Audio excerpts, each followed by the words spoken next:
Half of the World Cup group stage kicks off in the middle of the night, and nobody is talking about what that actually means for fans. World Cup 2026 is hosted across the USA, Canada, and Mexico. That sounds amazing on paper, but the moment you look at the schedule from a European fan's perspective, the excitement hits a wall fast. FIFA built this tournament around American primetime, not around you, not around the billions of fans in Europe, the Middle East, or Asia who will be setting alarms for hours they have never seen on a match day. The schedule is out. The damage is done, and most channels are still just talking about the groups. Point 1. The numbers are brutal. 35 out of 72 group stage matches kick off between midnight and 5 a.m. British summertime. That is nearly half the entire group stage happening while Europe sleeps. Not one or two inconvenient games, not a handful of dead rubbers, 35 matches. If you are a European fan who wants to watch every group game live,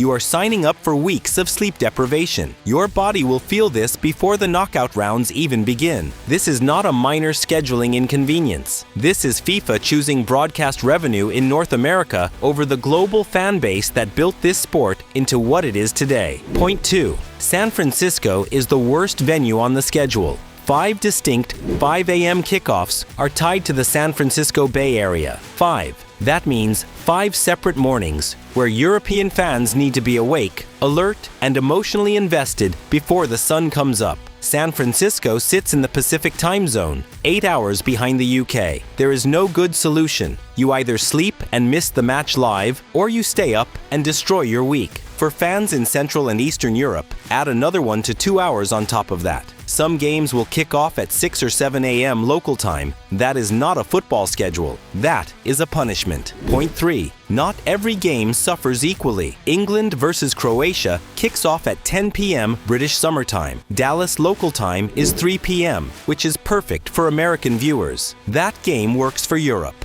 That game respects the global audience, but it is the exception, not the rule. FIFA gave the marquee matchups the decent slots and buried everything else in the dead of night. But here's what everyone's missing. This schedule might actually kill the atmosphere in the stadiums too. American casual fans are not waking up at 11 a.m. on a Tuesday to fill a 70,000-seat venue for a group stage match between two nations they barely follow. The seats will be there. The passion might not be. You could end up with half-empty stadiums for night matches that European fans are desperate to watch but physically cannot attend. FIFA chased the American market and might have accidentally made the product worse for everyone. European fans will not watch half these games live. Ratings in Europe will disappoint. FIFA will blame piracy or streaming fragmentation. The real reason will be a schedule that treated global fans as an afterthought. Set your alarms for the matches that matter most to you and let the rest go.